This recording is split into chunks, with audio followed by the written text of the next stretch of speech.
चढ़दा सूरज, बड़ा ही होनहार फनकार, आने वाले वेले का इंशाल्लाह सुपरस्टार मेरी मुराद है जनाब नदीम चिट्टा साहब तो। सर अस्सलाम वालेकुम। लगता ने झोपड़पट्टी का छोकरा है कि तुहाडा तलक अम्मा हीर यानी कि वो शहर ना झंग नाल।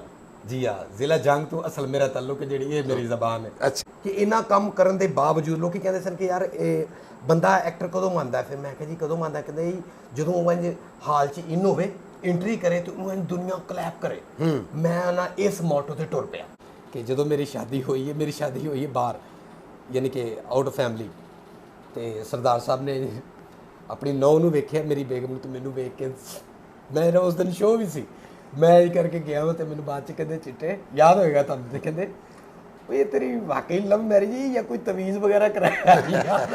ते जेह्ड़ा आउट ऑफ सिटी मैं स्टेज ड्रामा करन गया ਉਹਦੀ कुछ होर वजूहात ने, तुसीं मेरे को चैनल ते ना ही पुछो क्यों मरवाउणा। नहीं मेरे को वजह मैं जो भी तुहाडा कोई गिला शिकवा है थोड़ा जिहा वो तुहानूं दसना चाहिए कि लाहौर जाने की वजह है। अमानत चंद साहब जी उन्होंने मैंने कहा ओए चिट्टे, मैं कहा हाँ जी, कहते हूँ तेरी रिसैप्शन बन गई, हूँ तू निकल इत्थों।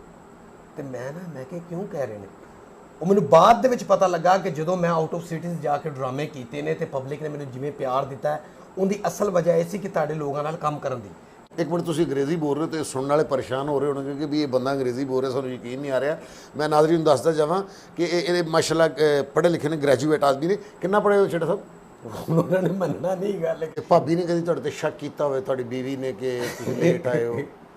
नहीं सुन रही है ना मेरी गल ते सरदार साहब मेरा इंटरव्यू कर रहे, ਉਹ ਮੇਰੇ ਤੇ ਸ਼ੱਕ ਨਹੀਂ ਕਰਦੀ, ਹੁਣ ਤੁਸੀਂ ਕਹੋਗੇ ਯਕੀਨ ਕਰਦੀ। नहीं